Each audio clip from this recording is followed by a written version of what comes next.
Hello and welcome to another episode of the Ecommerce Coffee Break. Today we want to talk about the 3 ingredients to building a profitable Shopify business. Now, what does that mean? A lot of shop owners struggle to find a strategy, a way to create clarity, to focus on the things that are really matter. And what matters makes your business better and stronger. And only with that, you can build a resilient and profitable business. And that's what we dive into today. As an expert today on the show, I have Duane Brown with me. Duane is called an international man of mystery and digital nomad by friends. He has lived in 6 cities across 3 continents and visited 42 countries around the world. So he's very well traveled. And over the years, Duane has had the opportunity to work with brands including Asos, Birdies, Pillar Case, Jack Wills, and more. And Duane and his team help e-commerce and DTC brands grow through PPC marketing, data, and conversion rate optimization. So let's welcome Duane to the show. Hi, Duane. How are you today? I'm doing great, Klaus. How are you? I'm very well, thank you. Duane, building a business is not easy, specifically in e-commerce, ever-evolving, new things coming down the line all the time. So talking about 3 ingredients from your experience to dive right into it, what is the mystical 3 ingredients that we are talking about? Yeah, I mean, building a business today is not easy at all. It is hard. It's even harder in a recession or stagflation, whatever you want to call the period right now, where people have less money to spend on things. And I don't think the 3 things we're going to talk about are a secret here, but I think when people are building a business, they often think that if they just do this one thing over here, they're going to grow their business. When the reality is you've got to do lots of things right to grow any business, whether you sell cell phone cases or candles, or you've got the next, bike that people want to buy and bike around Europe and Africa and North America and stuff like that. And so the 3 things people need to have a successful business are, 1, you need to have product market fit, right? You need to have a product that people actually want to buy. And even though lots of people may sell your product already, it doesn't mean they have product market fit all the time. They can just be trying to sell it because other people are trying to sell it. So having product market fit is probably the most important thing, because if you have that, everything else in running the business becomes a lot easier. The second thing people really need to have is they need to do marketing. Oftentimes brands will come to us and say, hey, we want to do Google or shopping ads or Facebook or TikTok or whatever. And they want to spend all their money on that one channel. But to grow a successful business today, you can't put all your eggs in one basket. So you shouldn't just do TikTok. You shouldn't just do Facebook. You shouldn't just do Google. Ideally, a brand would be doing 2 or 3 of those things. On top of it, also do things like SEO, email marketing, PR. All those marketing channels work together to build a better business. Just relying on one channel, even if it was just SEO or just PR, is not going to get a business forward. And then the last thing at the end of the day really is brands need to think about how they build sort of a mobile experience, right? They need to make sure they have a site that works on mobile devices, because unlike 10 years ago, we used to see half your traffic come from mobile, nobody convert. Today, it's half your traffic comes from mobile and half the people convert. And so you're seeing half your business today on mobile more than it ever was in the last 10 years. And Klaus, you and I are probably roughly the same age. And so as we've grown up, people have called it the year of mobile. Well, this year really is the year of mobile. It's just taken us 10 years to get there. And it's taken consumer habits 10 years to catch up, where people feel comfortable buying on mobile devices because sites are made for mobile devices. And so if you're a business today and you want to be successful, you've got to have product market fit. You've got to have your marketing going, which isn't just doing Facebook, it isn't just doing Google. And then you've got to build a site for the mobile audience today, because people are not only researching on a mobile device, they are shopping on a mobile device. Yeah, makes perfect sense. Now you're the founder and head of strategy at takesomerisk.com, and you're dealing with a lot of Shopify merchants. You're talking also about revenue optimization, and that's a topic I'm very interested in. Everyone in the last year, there was a big topic, conversion rate optimization all the time. Yeah. By now, I think everyone knows what that is. But the next step there is revenue optimization. Give me a bit of a background what that actually means. Yeah, so we think of revenue optimization a little bit different than CRO, right? CRO often for people is just, I want to improve my conversion rate. And the problem with improving your conversion rate is, if the people who are coming to your site currently aren't people you want as customers, getting more of those customers are actually going to build you a better business, right? Often you got to think, you have to optimize for the people you want to buy from your store. A good example I always think about years ago, and I don't know if the story is true, but I think about it when I heard it, was there used to be a bank in England, and they used to have 1 million customers. And they realized that 20% of their customers often took up 80% of their time with customer service emailing and having questions about their accounts and how they work and stuff like that. And so one day the bank decided to do something no bank would ever do, is just fire those 20% of their customers. And the reason they fired 20% of their customers is they realized, if you're going to take up 80% of our resources, we can easily just fire you as customers and instantly make a more profitable business. And so just like that bank, e-commerce have to ask themselves, are the people we're getting today the right kind of customers for our business? Because if you get customers who buy your product, love your product, come back for repeat purchases, don't really bother your customer service team, you would build a better business than people who have something come to their store, buy from them, and then take up all their time in the customer service. People are generally lazy on the internet, so they're going to ask you questions on your customer service team, but you don't want people who are going to be in your inbox every day, every week, when their questions they have are questions they could have went on their website and found, or they're just going to be that annoying customer that complains a lot. And so we think about revenue optimization as helping clients optimize the revenue for profitability versus purely optimizing the website for a higher conversion rate. We often may not want to get a higher conversion rate. Maybe we want to just focus on which of the customers are bringing them that actually make the business really strong, and how do we get more of those customers to come in? So customers that have a high average order value, customers that come back and make their second purchase in 30 days or in 60 days versus 90 days, 180 days. And so we optimize for revenue and profitability versus optimizing just for a higher conversion rate, which I think for most brands is a misnomer, unless your conversion rate is below a 1. If it's below a 1, then you should probably optimize your conversion rate. If it's above a 1, optimize for your customers. No, makes perfect sense. I like that you used the 80-20 rule, the Pareto Principles, on firing your worst customers. I've never heard that. I really love it. Usually I'm a big fan of that, but usually it's formally like 20% give you 80% of your revenue, something like that. So that's basically putting it upside down. Yeah. Now, when it comes to strategies to exactly achieve that, to focus on the main things, what are your main strategies to exactly build a profitable business on Shopify? Yeah, so there's a couple ways we look at that. There's the obvious one you can do and people know they should do, but often don't do it because they're busy running the business. It's like talk to your customers. So, if you decide that a VIP customer buys from you twice within 60 days and spends, let's say, $400 with you, you should start to talk to those customers to find out, like, why do they buy from you? What made them purchase? Why do they buy those products versus other products? And then start to use that information you collect to then run better marketing campaigns to talk about those things of why they buy. People said they bought because your product solved their problem. Then you should talk about that problem in your Facebook ads or in your Google ads so you can attract more people to your website that have that problem. And so interviewing customers online is really great.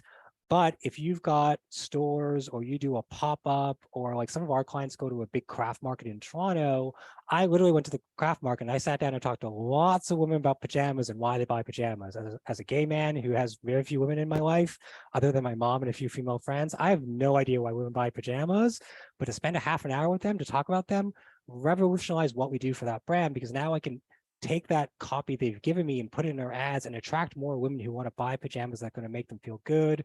They're not going to have hot flashes. They're not going to sweat too much. So really talking to people in person will get you better information than doing an online survey. But if you can't talk to people in person, online surveys are the next best thing.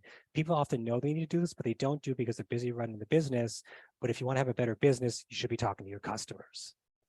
Yeah, I think it's a very good point there. A lot of business don't do that. And even picking up the phone and talking to people who have just ordered from you and finding out why did you order from us will help a lot of merchants to get a better understanding about the client and what's actually working and what's not working. Mm-hmm. Now, with this coming back to the 3 ingredients to building a profitable Shopify business, obviously retention is one, conversion is another one. Traffic is the third one. Without traffic, you don't have a business. Yeah. So we see right now traffic, paid traffic is becoming increasingly difficult for smaller brands that don't have big budgets. Mm-hmm. Why is it sometimes that just paid ads don't work for a brand? What's your experience there? Yeah, our experience would often say that you've got the wrong person driving the car. Oftentimes store owners think that like our agency is like every other agency out there, right? Or they kind of think that like my mechanic is like every other mechanic, right? If you're shaking your head right now and you're going, yeah, my mechanic's really amazing. He's not like every other mechanic, or she's not like every other mechanic. Well, agencies are like that as well. Every agency, you can't just replace it for another agency, right? And so making sure you've got the right person driving the car is really important. This game is often like chess, but often people think it's like a game of checkers. And so if you hire the wrong people who think it's like a game of checkers versus a game of chess, you're often going to get poor results. Great example I like to give, and so I talked about this on Reddit yesterday actually, is that when it comes to a lot of your campaigns, there's a language setting in your campaign, and people often misunderstand and think that if I put that language set into English, that my ads will always show up when somebody types in English into Google. And that's actually incorrect, because what that setting does is it allows Google to show an ad anytime a Google signal is related to English. So if I type in Spanish, but I visited English websites in the past, Google will still show me an ad even though I typed in Spanish. If I type in Spanish and I've clicked on lots of ads in the past that are English, Google will still show me that ad because I've clicked on things in the past that are English. And so if you're one of the signals where it's what you've browsed in the past, it's what you've typed into Google, or the device setting on your device is set to English, even if you type in French or Spanish or Chinese, as long as you're in a location where you can serve a Google ad, Google will serve that ad to that person, even though what they've typed into Google is in English. And so understanding the fundamentals of Google Ads is really important. And clients don't understand that not everybody understands those fundamentals. And so when you pick the wrong settings for your campaign, you've already set yourself up for not having success. You set yourself up to fail. And so the hardest thing for a lot of clients is making sure you pick the right people. I get that money is tight, but much like anything else in life, if you wouldn't hire a cheap mechanic or a cheap lawyer or a cheap dentist, don't go cheap on who you run your ads, because it's going to cost you more money in the long run, because your performance isn't going to be there. You're not going to make as much sales, and you're going to be unprofitable on top of what you've paid the agency. Okay, very good tip there. Actually, I didn't know that. You just gave me a very good tip. It's a bit embarrassing. I'm doing Google Ads for 20 years, but that was news for me. So thanks for that. So, so at takesomerisk, obviously, you're working with a lot of Shopify merchants. When it comes to a strategy on running ads, omni-channel, what's your best take there? Is like, how do you sort of split off a marketing budget over different channels to get the best results? Yeah, so the way you think about it is, a lot of our clients come to us and they're starting at $5K a month, right? They don't got a lot of money. Sometimes at $3,000 if we really love what they sell and we know we can sell it. But all things equal, people start at $5K. And so what we often ask ourselves, based on the product that is in front of us right now, is this a searchable product? i.e., are lots of people going to search for this product on Google or potentially Amazon? If it's a searchable product, we're going to start out on Google or Amazon as our place to be, because we want to make it easy for people to buy our product. If it's not a searchable product, then we might start out on Facebook or TikTok. And the reason we start out on one ad platform is oftentimes we find brands will spread their budget too thin. They'll take their 5,000, they want to put 1,000 on TikTok and 2,000 on Facebook and 2,000 on Google. And what often happens, like when a car gets stuck in mud, you often spin your wheels but don't go anywhere really quickly. And so we'd rather put all our money to start in one platform, get it where it's bringing in consistent sales and revenue every day, every week. And then we're able to scale up the budget to 10K or 20K a month. And then we've got the predictable revenue coming in. Then we ask the client for more budget and say, let's start with Microsoft or Amazon or Facebook. So instead of trying to be everywhere at once, we really focus on an ad platform, get it in really good shape, and then expand from there to other platforms. If for some reason the client doesn't have more budget, it's probably better to spend all your money on Google and then work with the client to figure out what they're going to do for email, for SEO, for PR, all the other marketing channels we talked about earlier. But you should never start on one platform if you only have $3,000 or $4,000 or $5,000 a month, because you're going to end up spreading your budget too thin and you're not going to see the success that you want. Mm-hmm.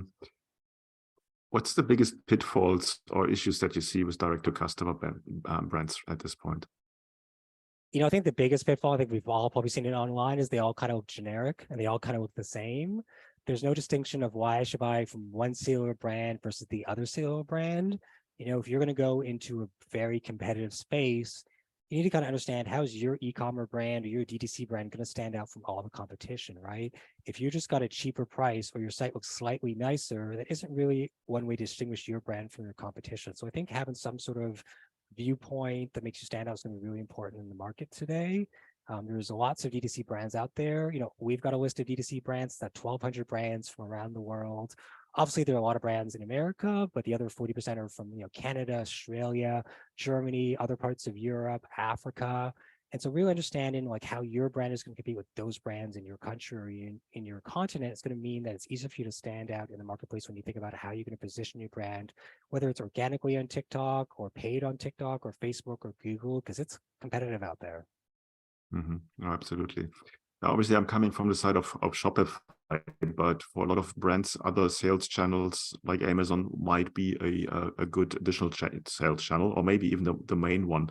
So is there a strategy from your side how you would recommend where to start with? Which kind of sales channel would be the most important for a brand?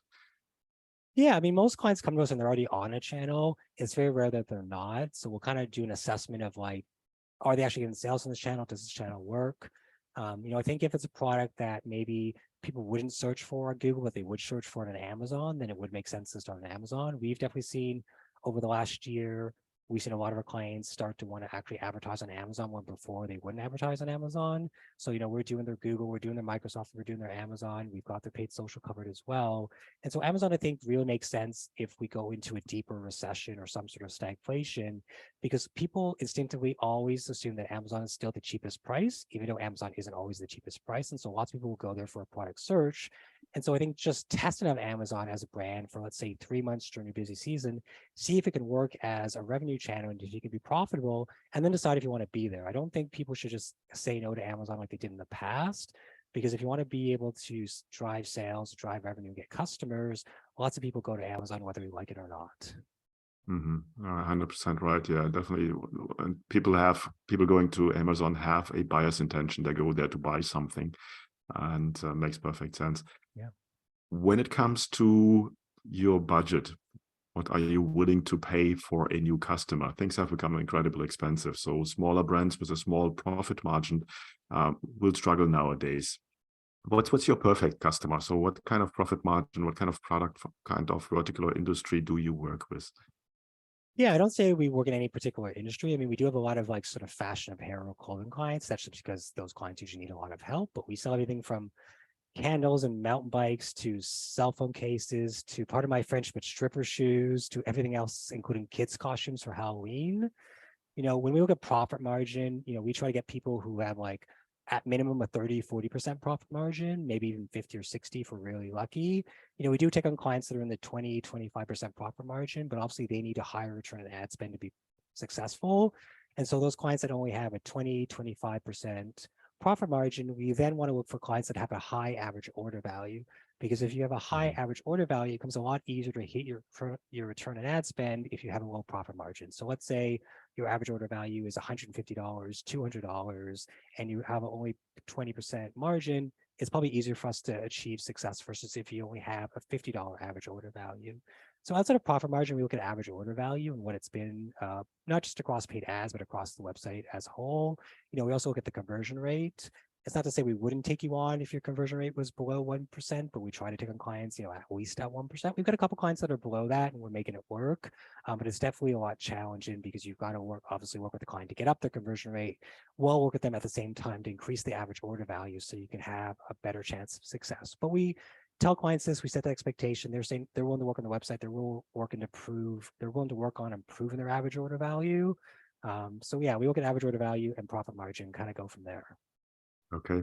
What's the process if somebody wants to work with you guys? Is some kind of do I have to do some homework before I approach you? What's the onboarding process? How does it look like?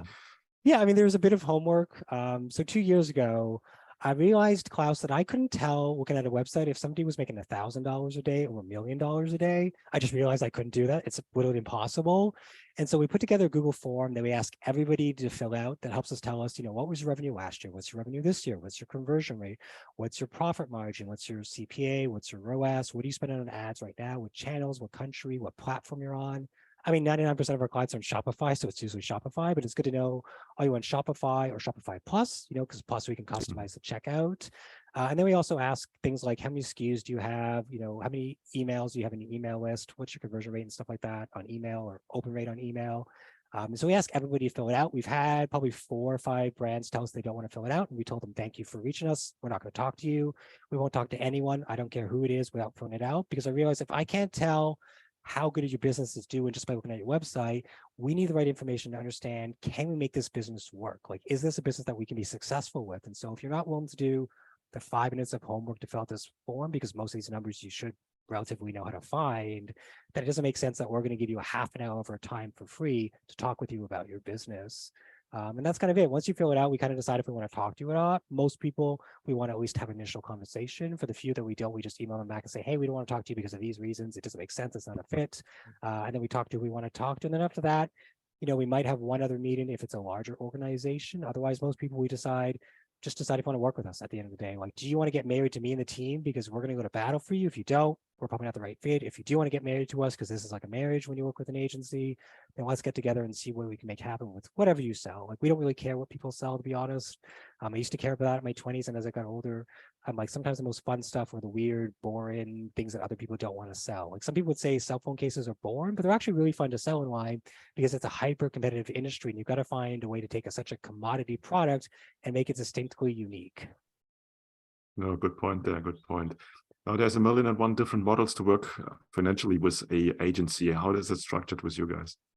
Yeah, so we're definitely a little bit different out there. We've seen more brands take up our model over the last couple of years. We've had this model since February 2018. So we actually break our fee into two parts. So part one is we charge everybody a monthly strategy fee, because we think there's two jobs we're doing. We're doing research and strategy as part one. We're trying to think about what we're going to work on and make sure we pick the right things on our to-do list, because even though your to-do list might be 8 or 12 items long, if you pick the wrong things on the to-do list, you're not going to move your business forward. And it's the same thing with paid ads. If we pick the wrong things to do with paid ads, we're not going to move the ad account forward. And so making sure we're spending time doing research on keywords, research on like the latest betas from Google or Microsoft or Facebook is really important. Make sure we pick the right things to work on is really important. So we charge every client a strategy fee. There are no exceptions. And then the other half of our fee is just usually a 10% of ad spend, sometimes a little bit lower, sometimes a little bit higher. It kind of depends on like what a client is spending right now and what they could spend in the future. But the average across clients is usually around 10%. And then that's it. And that goes towards like obviously managing the ad account, optimizing the ad account, picking keywords, managing the shopping feed, making sure the shopping feed is the best it could possibly be based on our framework and structure that we've talked about at tons of conferences, including Brighton SEO. And that's kind of it. It's two jobs we're being hired to do. We don't want people who think our job is just to run the ad account. There's more work than just running an ad account. And if you don't do all the work, you're probably not going to see the success that you want to see. Yeah, I think the value leaks is definitely in the strategy. Without the strategy, everyone can maintain an ad account, but the strategy is for sure a core key component to make it successful. Where can people find more about you? Yeah, I'm on LinkedIn a lot more these days, which is not something I thought I would say. I've also spent a bit of time on Reddit, on the sub PPC subthread. And then I'm also on Reddit. Beyond that, I'm on like Twitter. So just like Duane Brown on Twitter, Duane Brown on LinkedIn. On Reddit, it's just Fathom53. Those are probably the three places I spend the most time outside of like, I spend time on our own website to make sure it's the best website possible for us. Sounds great. Okay, I will put the link in the show notes as always, and just one click away. Duane, I think that was a good overview of the main ingredients that you need to focus on as a Shopify merchant to grow your business and then obviously have a successful business over time. Thanks so much for your time. Thank you, Klaus. I appreciate it. Hey, Klaus here. Before you go, I would like to invite you to become part of the e-commerce merchant pro community to get actionable advice from other Shopify merchants who already have achieved what you are aiming for. Our community is a safe place to actively grow your online retail business with the support of the most amazing and helpful group of e-commerce entrepreneurs behind you. Running a Shopify business is tough. Don't do it alone. Join us now. You will find the link in the show notes. Also, if you think your online store has conversion or marketing issues and you would like to have a fresh set of eyes on your business, then drop me an email at klaus@klauslauter.com and let me know a little bit about your business. It might be beneficial for you to have me look over your store, offers, emails, and ads and get an unbiased outside perspective and guidance to help you make most of your online business. Thank you as always for tuning in today. I appreciate you. Until next time, and I talk to you soon.